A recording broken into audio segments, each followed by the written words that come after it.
Okay,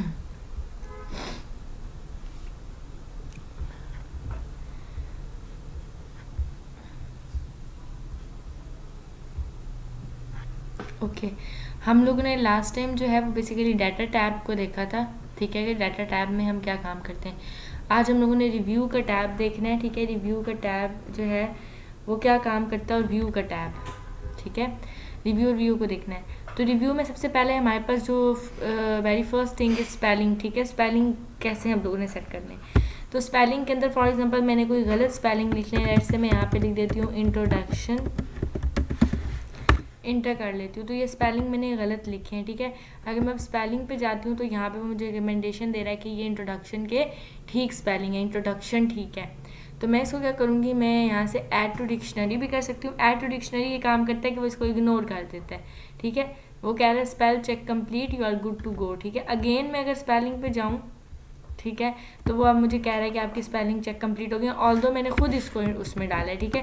अब again मैं आती हूँ, मैं आके दोबारा यहाँ पे लिखती हूँ ये स्पेलिंग गलत है, सेम स्पेलिंग है। अब अगर मैं इसके स्पेलिंग्स पे जाती हूँ, मैं इसको डिक्शनरी में ऐड नहीं करती। अच्छा, अब क्योंकि वो कह रहा है कि आप बिगनिंग ऑफ शीट से करना चाहते हैं और मैं कहूँगी येस, तो वो मुझे क्योंकि एक दफ़ा इंट्रोडक्शन को मैंने ऐड टू डिक्शनरी कर दिया है, अब इसको कभी भी ठीक नहीं दिखाएगा। अगर मैं यहाँ आके ये चीज़ लिखूँ, ऐड टू डिक्शनरी नहीं करती, फिर वो स्पेल चेक कह रहा है, बंद करके करते हैं, डोंट सेव। वजह ये है कि क्योंकि एक दफ़ा मैं ऐड टू डिक्शनरी कर चुकी हूँ उसको, और मैं ऐड टू डिक्शनरी नहीं करना चाह रही, मैं बेसिकली उसको स्पेलिंग्स को ठीक करना चाह रही हूँ। जैसे ये मैंने गलत ही लिख दिया, फॉर एग्जांपल स्पेलिंग को चेक करेंगे, ये देखें, अब वो मुझे इसके अकॉर्डिंग कह रहा है कि इंस्ट्रक्शन, कि मैंने इंस्ट्रक्शन के स्पेलिंग गलत लिखी हैं कुछ, ठीक है। अब मैं इसको कैंसिल करती हूँ और मैं इसके अंदर कुछ मिस्टेक करती हूँ, एक ही, ठीक है। अब मैं आके स्पेलिंग करती हूँ, तो यहाँ पे आके, अच्छा, अब क्योंकि मैंने एक दफ़ा उसको इग्नोर कर दिया, अब कभी भी ये स्पेलिंग वो ठीक नहीं देगा। मैं कोई और स्पेलिंग कर लेती हूँ, लेट्स से मैं टीचर की जगह लिख लेती हूँ टीचर, तो ये देखें टीचर की मुझे रिकमेंडेशन दे रहा है, ठीक है। अब मैं करना ये चाहती हूँ कि मैं इसको इग्नोर, मतलब ऐड टू डिक्शनरी नहीं करूँगी, क्योंकि ऐड टू डिक्शनरी कर दूँगी तो जब भी मैं टीचर की स्पेलिंग लिखूँगी वो यही मुझे सही देगा, ठीक है। जैसे कि अभी इंट्रोडक्शन के केस में दे रहा है, तो मुझे यहाँ पे क्या करना है कि टीचर की स्पेलिंग ये वाले ठीक है, तो मुझे इसको चेंज करना है।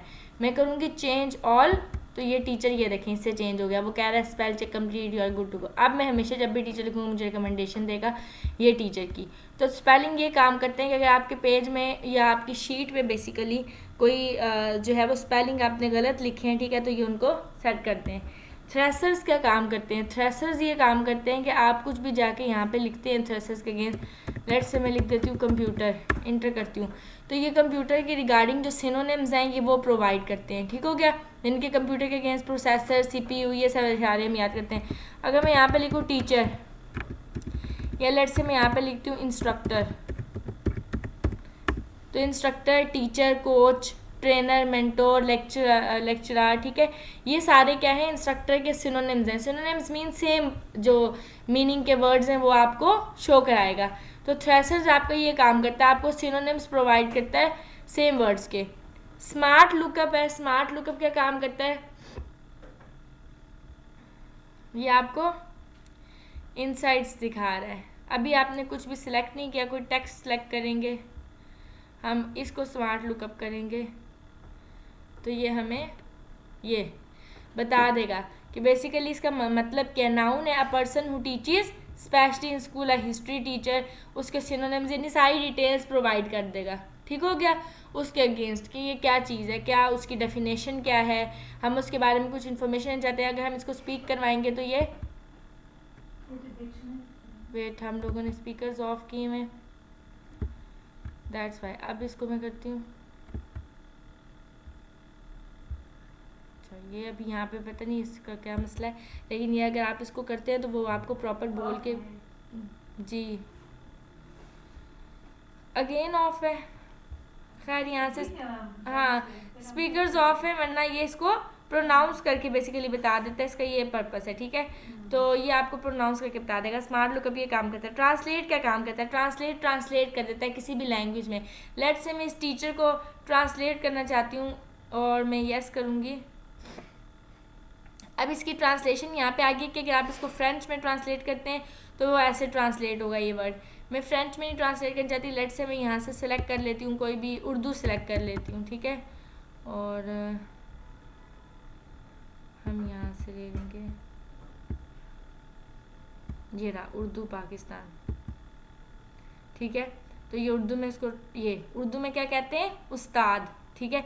मैं इसको इंसर्ट भी कर सकती हूँ यहाँ से। तो अब वो उर्दू मतलब उसकी जगह पे यहाँ पे क्या लिखा हुआ आ गया? उस्ताद, ठीक है। ट्रांसलेट हो गया।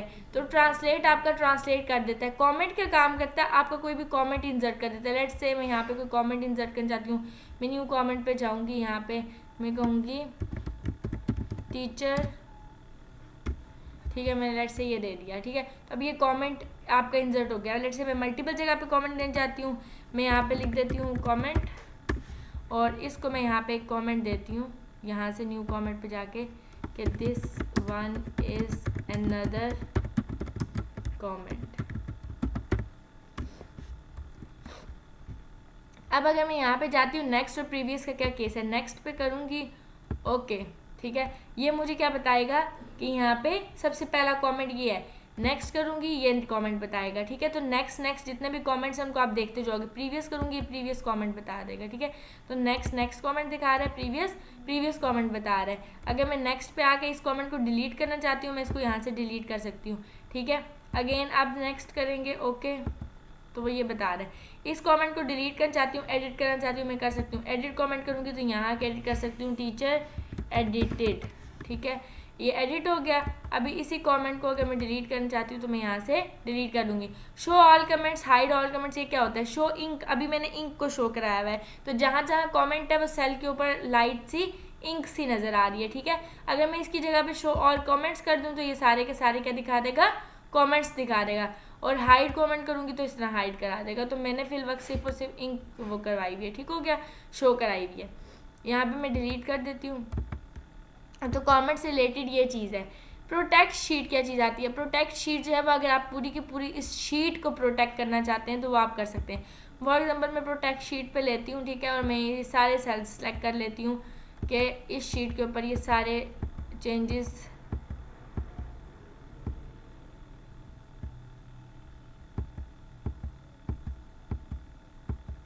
ठीक है, कोई कुछ भी ना कर सके ऐसा।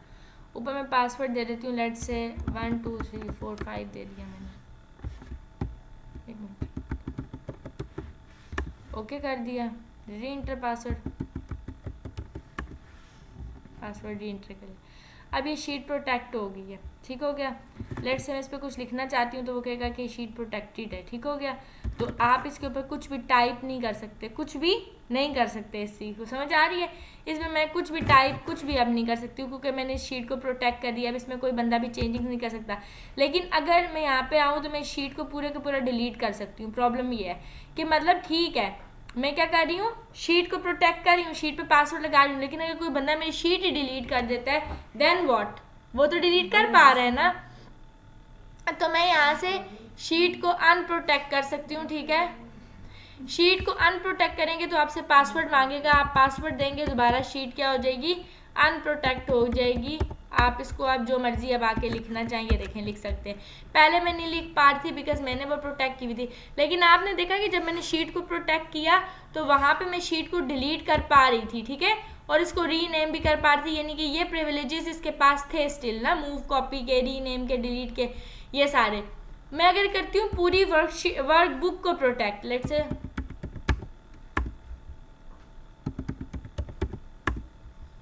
अब ये पूरी की पूरी वर्कबुक आ गई है, ठीक है, वर्कबुक प्रोटेक्ट हो गई है। इन केस में मैं यहाँ पे लिख तो सकती हूँ, लेकिन मैंने इस वर्कबुक को प्रोटेक्ट किया तो यहाँ पे कोई भी बंदा ये देखें इसको डिलीट नहीं कर सकता, ये वर्कबुक प्रोटेक्ट हुई है। समझ आ गई है? तो वर्कबुक के केस में ये वर्कबुक जो होती है जिसके अंदर जितनी शीट्स होती हैं, कोई इन शीट्स को डिलीट नहीं कर सकता, कोई इनको रीनेम नहीं कर सकता, ठीक है। वो सारी आपने प्रिविलेजेस उस बंदे से ले ली, ठीक है। देन यहाँ पे हम क्या काम कर सकते हैं कि इसी तरीके से जैसे हमने वर्कबुक को प्रोटेक्ट किया, ठीक है, हम इसी तरीके से इसको जो है वो दोबारा अगेन शीट को क्या कर सकते हैं, प्रोटेक्ट कर सकते हैं। मैंने आपको बताया भी था कि कैसे कर सकते हैं, ये देखें, तो यहाँ पे हम प्रोटेक्ट शीट कर सकते हैं। देन अब एक चीज़ आती है कि लेट से मैंने यहाँ से शीट को भी प्रोटेक्ट कर लिया, मैंने वर्कबुक को भी प्रोटेक्ट कर लिया, ठीक हो गया, दोनों को मैंने प्रोटेक्ट कर लिया। अब अगर इसको मुझे दोबारा अनप्रोटेक्ट करना है, मुझे क्लिक करना पड़ेगा इस पर और यहाँ के पासवर्ड दूंगी तो मेरी ये वर्कबुक अनप्रोटेक्ट हो गई है, राइट। अब लेट से मैंने कुछ प्रोटेक्ट कर लिया, सबसे पहले तो मैं क्या काम करूँगी, मुझे इस वर्कबुक को किसी के साथ शेयर करना है। फर्स्ट ऑफ ऑल मैं ये करूँगी कि allow users to edit ranges, ठीक है, इसके अंदर मैं न्यू करूँगी, रेंज लूँगी यहाँ से, लेट से मैंने ये ले ली, मैंने इतना एरिया ले लिया, ठीक हो गया। मैं कहती हूँ कि यूज़र जो है, या यहाँ से नहीं, मैं ये एरिया ले लेती हूँ, बस ये सेल ले लेती हूँ, ये वाला सेल जो फर्स्ट वाला है।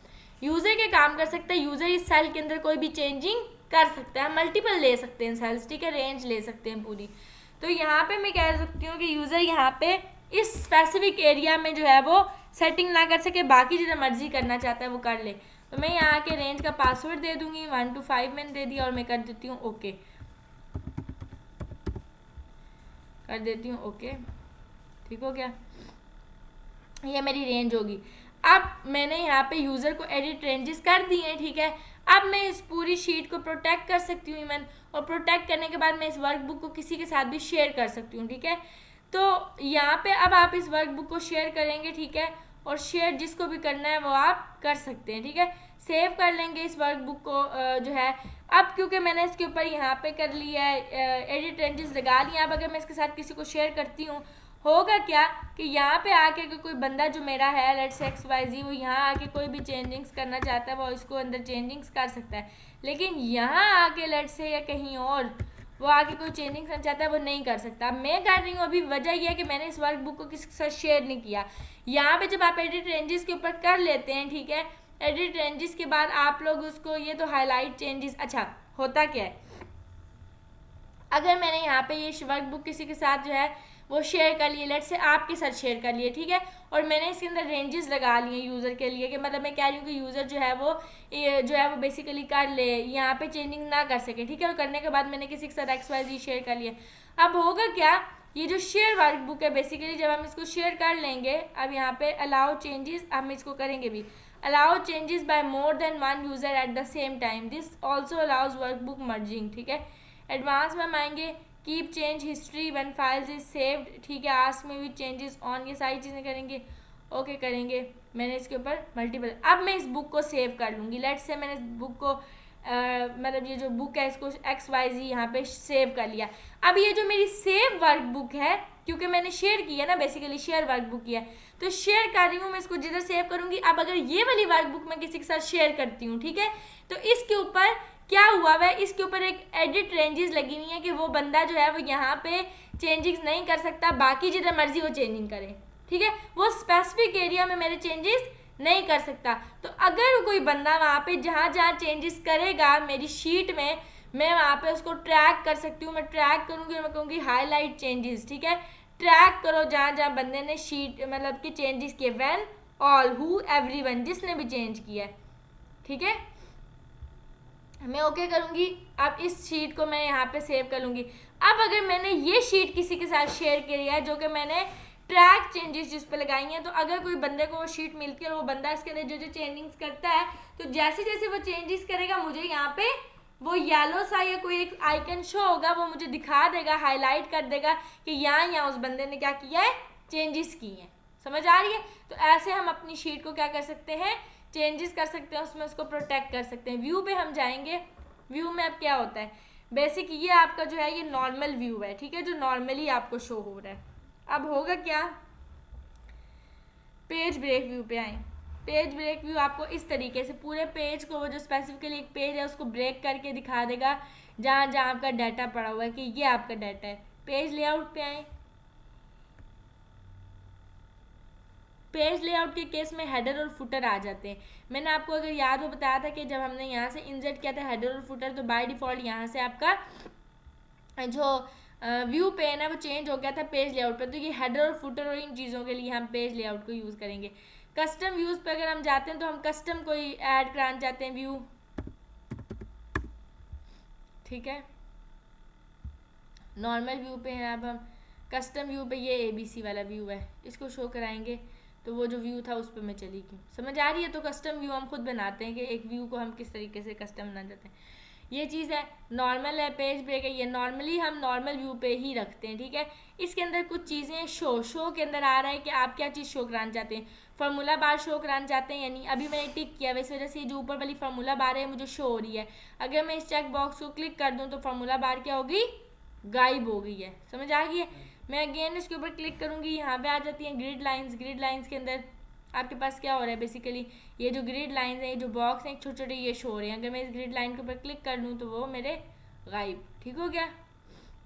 फार्मूला बार है, फार्मूला बार में क्या हो रहा है, ये ऊपर आपको फार्मूला बार मैंने बताई भी है कि शो हो रही है। हेडिंग्स क्या काम कर रही है, आपको हेडिंग शो हो रही है ABC वगैरह।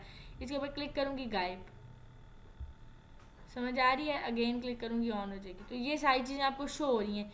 जूम क्या काम कर रहा है, जूम अगर आप इसको किसी हद तक जूम करना चाहते हैं, लेट से मैं 200 तक जूम करना चाहती हूँ, ओके करूँगी, ये देखेंगे इतना जूम हो गया है। अगेन मुझे इसको नॉर्मल उस पर लेकर जाना है तो मैं 100% पे करूँगी। अगेन जो मेरा नॉर्मल व्यू है उसके ऊपर ये हो जाएगा। जूम टू सिलेक्शन क्या काम करेगा, ये देखें।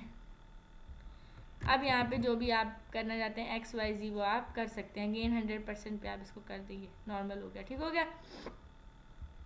यानी कि सेलेक्टेड एरिया को आप जूम कर चाहते हैं तो वो आप कर सकते हैं, ठीक है। इसको भी यहाँ से सेट कर सकते हैं।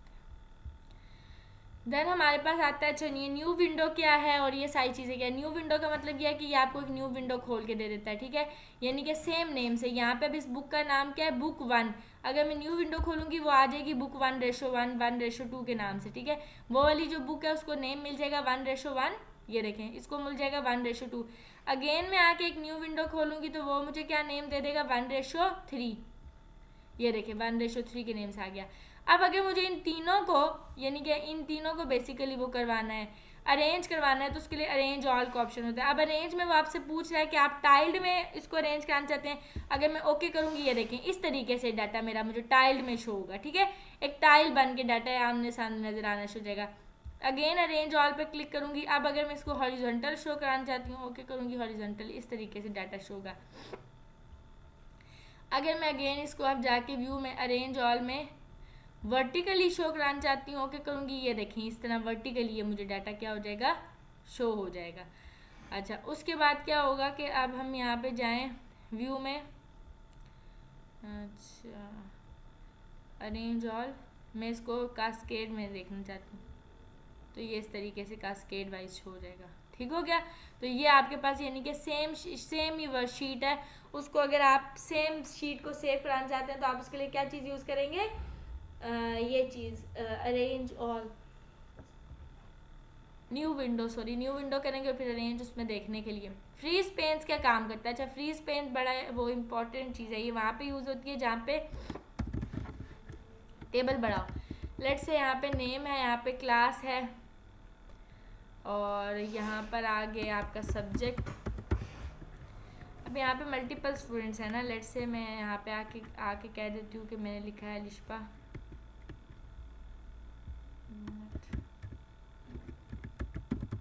क्लास लिखी है,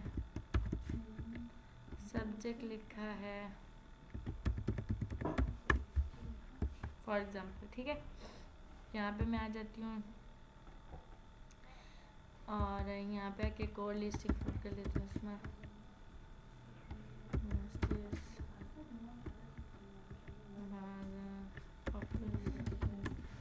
कुछ XYZ लिख लेती हूँ यहाँ पे डाटा, ठीक है।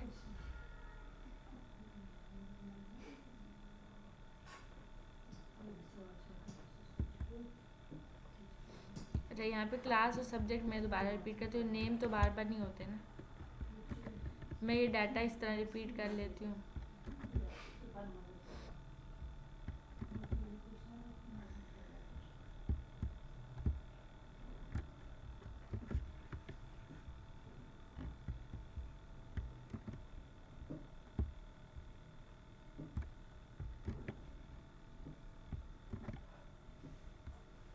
अच्छा मैं यहाँ पे आ जाती हूँ।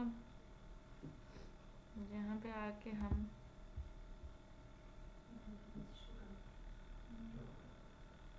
ये चीज़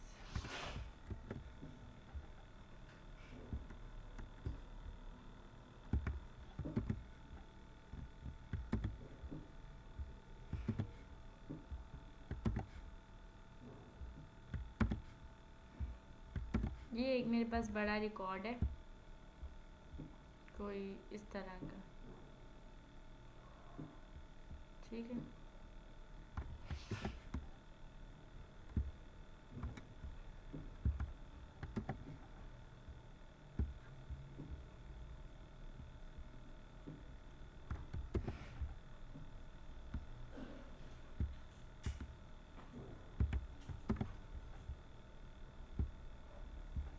ये काफ़ी बड़ा अब आपके सामने एक रिकॉर्ड है, ठीक है, जो कि मैं इसको देख सकती हूँ। अब यहाँ पे हो क्या रहा है, दीज आर योर हेडर्स, ठीक हो गया, ये हेडर्स हैं। तो मैं इनको बोल्ड कर लेती हूँ और थोड़ा बड़ा भी कर लेती हूँ। हो क्या रहा है कि इसको बॉर्डर भी दे देते हैं, ये तो खैर मैटर नहीं करता, लेकिन मैं इंडिविजुअल समझाने के लिए वो कर रही हूँ। यहाँ पे मैं आती हूँ, यहाँ पे आके एक सब्जेक्ट के बाद एक चीज़ है मार्क्स, बच्चे के ना मार्क्स भी आएंगे। अब यहाँ पे लेट्स से इसके मार्क्स आ गए हैं 500 में से फॉर एग्जांपल, ठीक है। इस बच्चे के टोटल मार्क्स आ गए हैं 340, इसके आ गए हैं 400, इसके भी 500 टोटल हैं, तो 450 कह दिया हमने, ठीक है। 350, 390, 420, 480, इस तरह XYZ नंबर्स आ गए, ठीक है। मैं इन नंबर्स को कॉपी कर लेती हूँ यहाँ के पेस्ट। वजह ये है कि ये रिकॉर्ड थोड़ा यूनिक होगा जो हमें रिट्रीव करना पड़ेगा। अब ये सबके लिए है,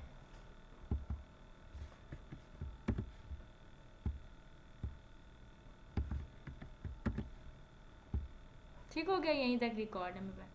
ये अब बच्चे भी आ गए हैं, इनका भी रिकॉर्ड या डाटा जो भी है वो हो गया, ठीक हो गया, ये आ गए। अब यहाँ पे मार्क्स का यूनिक एक कॉलम है या रो है, ठीक है। अब मैं यहाँ पे, अब आपको नज़र आ रही है जो इतना बड़ा टेबल है, इसमें कुछ रोज़ भी हैं और इसमें कुछ कॉलम्स भी हैं, ठीक है। अब अगर मैं यहाँ पर आती हूँ और मुझे ये देखना है कि ये जो लेट्स से यहाँ पे XYZ, इसके नेम को चेंज कर लेते हैं, मरियम कर लेते हैं, ठीक है। अब मैं ये देखना चाहती हूँ कि ये जो मरियम है इसके कितने मार्क्स आए हैं टोटल, ठीक है। मैं ये सारा स्क्रॉल करूँगी और यहाँ आऊँगी और आके कहूँगी अच्छा 390 मार्क्स आए हैं, समझ आ रही है।